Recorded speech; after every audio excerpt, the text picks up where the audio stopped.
Hi friends, అందరూ ఎలా ఉన్నారు? బాగున్నారా? ఇవాళ మొక్కజొన్న గారెలు నేను చేసుకుంటున్నాను. దీనికోసము కొన్ని మొక్కలు ఒలుసుకొని పెట్టుకోవాలి. దాంట్లో ఒక ఆనియను, బెల్లము, ధనియాలు, జీలకర్ర, మిర్చి, తగినంత ఉప్పు, వెల్లుల్లి వీటన్నిటిని గ్రైండ్ చేసుకొని పేస్ట్ లాగా చేసుకోవాలి.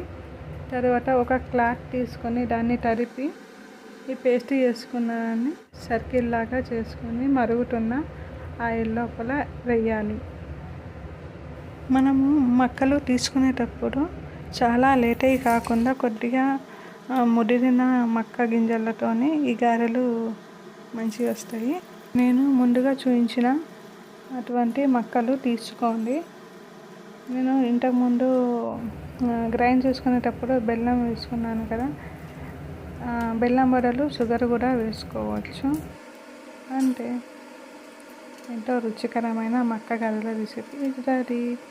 ఒకసారి మీరు కూడా ట్రై చేసి నాకు కమెంట్ చేయండి ఎలా వచ్చాయో. Please subscribe my channel. Thank you for watching. Bye bye.